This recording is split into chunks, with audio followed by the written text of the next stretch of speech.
अभी टाइम हो रहा है सुबह के 6 o'clock और हम लोग निकल रहे हैं कहाँ, ये अभी आपको धीरे धीरे पता चलेगा कि कहाँ जा रहे हैं। सुबह सुबह को हमारी सवारी कहाँ जा रही है और आपको वेदर दिखाती हूँ। अभी 6 तो बज गए हैं, लेकिन अक्टूबर के टाइम पे देखिए कैसा सा वेदर होता है ना। अभी बिल्कुल अंधेरा है, बिल्कुल अंधेरा है, जैसे गर्मियों के समय में हो जाता है ना।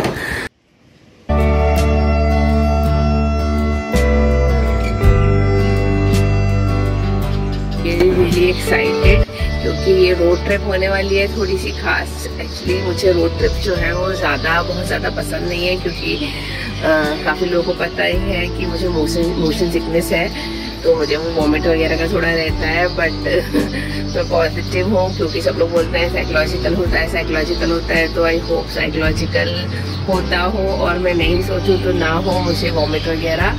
तो होपिंग फॉर गुड और ओम संयम। चलिए निकलते हैं और फिर रास्ते में क्या क्या होता है वो मैं बताती हूँ आपको।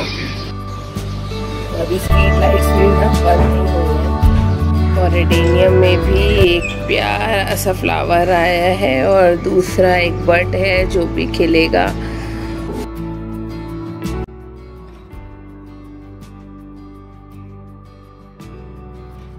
और सारे प्लांट्स को तो मैं बाहर ही छोड़कर जा रही हूँ, मतलब घर के अंदर ही छोड़कर जा रही हूँ, क्योंकि 3-4 दिन में अभी सर्दी हो गई है तो फिर बहुत ज़्यादा पानी की रिक्वायरमेंट नहीं होती। लेकिन तुलसी का जो पौधा होता है ना, उसको डेली वाटरिंग चाहिए होती है, तो मैंने सोचा कि उसको ना नीचे गार्ड भैया रहते हैं तो वहाँ पर रख दूँगी। काफ़ी सारे प्लांट्स हैं वहाँ पर, तो वो पानी देते रहेंगे। तो अथर्व को अभी बोला है कि तुलसी के पौधे को ना, तुलसी जी को नीचे पे रख देंगे गार्ड भैया के पास, इससे पानी वगैरह मिलता रहेगा। और आयु ने पूरी प्रिपरेशन अपनी कर ली है, पिलो, कंबल, बेडशीट, सारा कुछ। आगे कहीं कबूतर मिले तो ले लेना। तो अभी सीक्रेट रिवील करते हुए मैं आप लोग को बता देती हूँ, बरेली जा रहे हैं हम लोग। मेरे कज़न ब्रदर की, आपने राखी वाले व्लॉग में देखा भी होगा, अर्चित मेरे मामा जी का बेटा है, उसकी एंगेजमेंट थी, वहाँ जा रहे हैं। और शादी तो फरवरी में है, लेकिन अभी एंगेजमेंट थी, तो मैंने बोला था कि चलो अगर बरेली है तो बहुत दिन हो गए थे, सारे लोगों से मिलना भी नहीं हुआ था और मज़ा भी आने वाला था क्योंकि घर की बात थी। तो फिर हमने बोला चलो फटाफट प्लान कर लेते हैं। तो अभी हम लोग निकल रहे हैं बरेली के लिए। और ये हम लोग हाईवे पर अब आ गए हैं ना, पूरा सिटी हमने क्रॉस कर लिया है। रोड बहुत अच्छी थी, लेकिन इस बार क्या हुआ ना, 2-3 दिन की छुट्टी पड़ रही थी, तो काफ़ी सारे लोग ऐसा बीच में लोग बोल रहे थे, ढाबे वाले वगैरह, कि छुट्टियां पड़ती हैं तो लोग नैनीताल जाने के लिए निकलते हैं। और बहुत सारे बाइकर्स भी मिले, तो काफ़ी रश और काफ़ी ट्रैफिक था। तो अभी हम लोग पहुंच चुके हैं हापुड़, और बाई गॉड्स ग्रेस अभी तक मुझे वो वॉमिट वाला जो फील है ना, वो 1-2 बार आया है, लेकिन उतना ज़्यादा भी नहीं आया है। तो एंजॉयिंग द ड्राइव। लेकिन आज ना ट्रैफिक बहुत है, तो शायद थोड़ा टाइम लग जाएगा पहुंचने में। और आयु मेरी गोद में सो रहा है अच्छे से,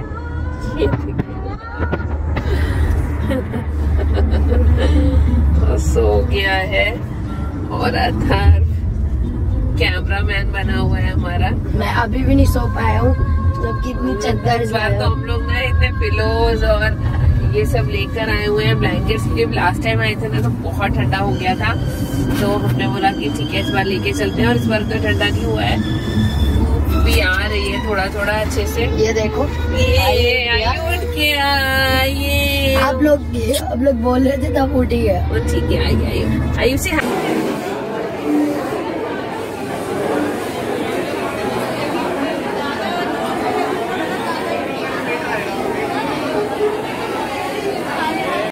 और ये हम लोग आ गए थे मोगा ढाबे पे। काफ़ी रश था, तो हम लोग को थोड़ी देर वेट करना पड़ा था। उसके बाद हमने थोड़े से स्नैक्स ले लिए थे और चाय पी थी। इस बार ढाबे तक पहुँचते पहुँचते हम लोग को 6:30 से ना 11 तक हो गया था, क्योंकि इस बार काफ़ी रश था।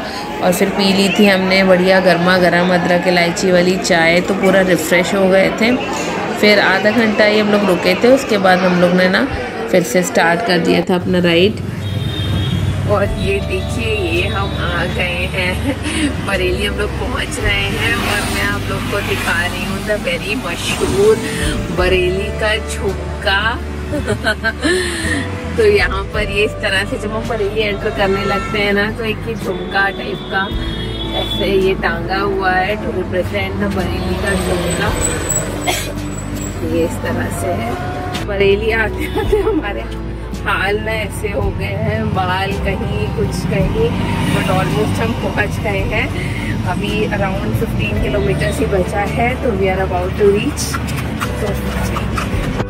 और हम पहुंच गए हैं, ये आई एम सुपर एक्साइटेड।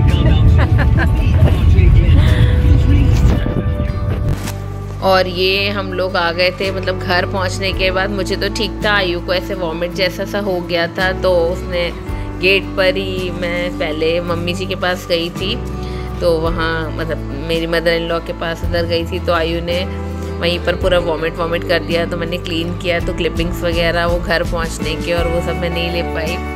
फिर यहाँ पर थोड़ी देर हम लोग खाना वाना खा के रेस्ट करके आ गए थे हम लोग दीदी के साथ। मैं अपनी सिस्टर इन लॉ के साथ आ गई थी, एक वहाँ पर फेमस शॉप है, तो वहाँ पर हम सूट देखने आ गए थे। काफ़ी सारे सूट लिए, पहले मुझे कुछ पसंद नहीं आ रहा था, फिर बाद में 1-2 लिए, लेकिन वो ना इस ब्लॉग में मैं आपको नहीं दिखाऊंगी, क्योंकि वो किसी को गिफ्ट करने के लिए हमने लेने थे, और जिनको गिफ्ट करने के लिए लेने थे वो सब्सक्राइबर भी हैं मेरी, तो ये अच्छा नहीं लगेगा कि ऐसे मैं ब्लॉग में ऐसे मेंशन करूँ।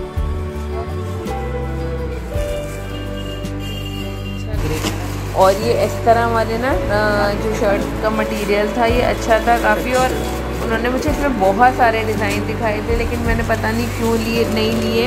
और अब एडिटिंग में कर रही हूँ तो वो लैपटॉप की फुल स्क्रीन पे देख रही हूँ ना, तो मुझे अच्छे लग रहे हैं। ये खोलना और मैंने लिए नहीं। ये वाइट शेड इसका बहुत प्यारा था, ये ग्रेइश टोन में भी बहुत सुंदर था, लेकिन ठीक है, अभी मैं दिवाली पर फिर से जाना होगा, तब शायद मैं लूँगी। और ये हम पहुंच चुके हैं फंक्शन में, एंगेजमेंट फंक्शन में अर्शित के, और मैं यहाँ पे गुड्डन के साथ, जो मेरी मामा जी की बेटी है, छोटे वाले मामा जी की बेटी अक्षिता, वो भी उसका लास्ट ईयर शादी हुई थी, तो उसके साथ मैं सेल्फी ले रही हूँ। और यहाँ मम्मी मौसी वगैरह सारा तैयारी कर रही हैं।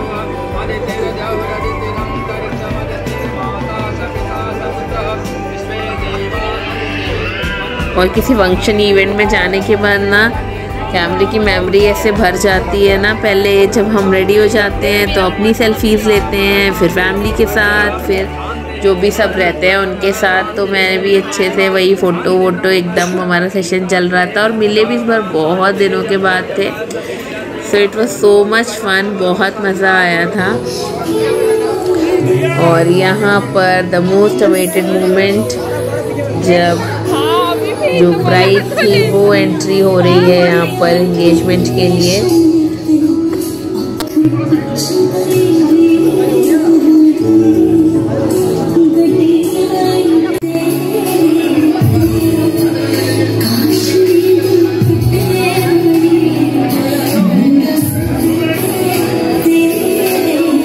अभी ये मामी जी गोद भराई कर रही हैं। हमारे टाइम में गोद भराई फ्लोर पर बिठाकर और वो एक सैटिन हैंग की गोद में डालकर तब फिर शगुन वगैरह दिया जाता था। अभी सब चीज़ें चेंज हो गई हैं, मॉडर्नाइज हो गई हैं सारी चीज़ें, लेकिन पहले ज़माने में वैसे फ्लोर पर बिठाकर ही करते थे। और अभी ये इंगेजमेंट हो रही है, और मुझे वो फोटोग्राफर्स को देख के याद आ जाता था अपनी शादी का या किसी भी फंक्शन का। वो लोग इतना टाइम लगाते हैं कि वो ना दुल्हन हो या दूल्हा हो ना, वो हंसते हंसते ना उसको ऐसे दुखने लगता है मुंह पे, फिर उसका ना जो स्माइल होती है वो चेंज हो जाती है। उसको टेंशन होने लगती है कि यार कितनी देर ये लोग करेंगे, लेकिन ये लोग बहुत टाइम लगाते हैं। इम्पॉर्टेंट भी है, लेकिन कभी कभी टू मच हो जाता है। और कोई कौन कौन मेरी तरह फोटोग्राफर से इरिटेट हो जाता है, कमेंट सेक्शन में ज़रूर से बताना। और फाइनली डांस।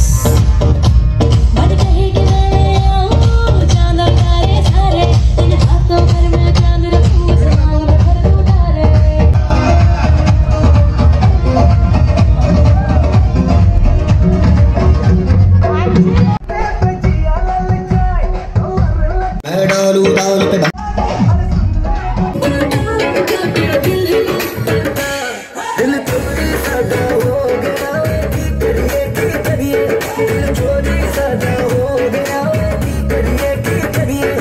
बच्चे तो बच्चे, बड़े तो बड़े, जितना हम लोगों ने और बच्चे लोगों ने डांस किया है ना, उतना हमारे पापा मम्मी मौसी मौसा जी और मामा लोग मतलब जमे रहे डीजे पे लास्ट टाइम तक।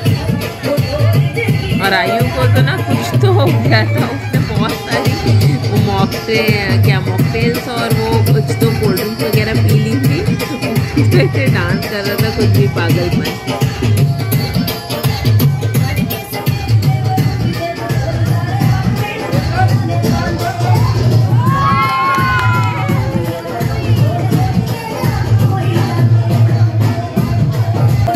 और यहाँ भी मामी जी लोग का मतलब फुल ऑन डांस चालू है, मम्मी भी शुरू हो गई है यहाँ पे, सारे डांस करने वाले।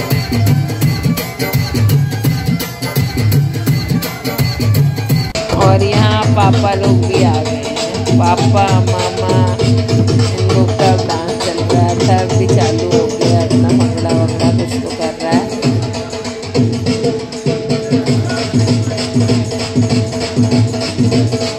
और प्यारे प्यारे 4 दिन बरेली में स्पेंड करने के बाद हम निकल गए वापस दिल्ली की तरफ में। वेदर भी अच्छा हो रहा था, थोड़ी सी धूप थी लेकिन अच्छा था। It was fun ride. और इस पर हम लोग को थोड़ा सा कम टाइम लगा था जैसे एज़ कम्पेयर टू जब हम गए थे। और वही सारा सब कुछ फिर से वही हमारा हो गया था। इस बार हम हवेली पे रुके थे क्योंकि हमने सुना था कि उसकी थाली वगैरह बहुत अच्छी है, लेकिन मैं तो बहुत ही ज़्यादा मतलब क्या डिसअपॉइंट हुई उनके खाने वगैरह से ना। एम्बियंस तो अच्छा था, वॉशरूम वगैरह भी काफ़ी क्लीन थे, लेकिन खाना जो ये उत्तपम वगैरह जो लिया था ना मैंने, इसका बैटर बहुत ही खट्टा था और सांभर लिटरली पानी थी। और आज का ये व्लॉग मैं यहीं पर एंड कर रही हूँ। लाइक ज़रूर कर दीजिएगा, बहुत मेहनत लगी थी सारी क्लिपिंग्स करने में कनेक्ट, तो लाइक ज़रूर कर दीजिएगा। और चैनल को नहीं किया है तो अभी तक सब्सक्राइब जरूर कर दीजिएगा। मैं मिलती हूँ आपसे एक नए व्लॉग में, तब तक के लिए बाय।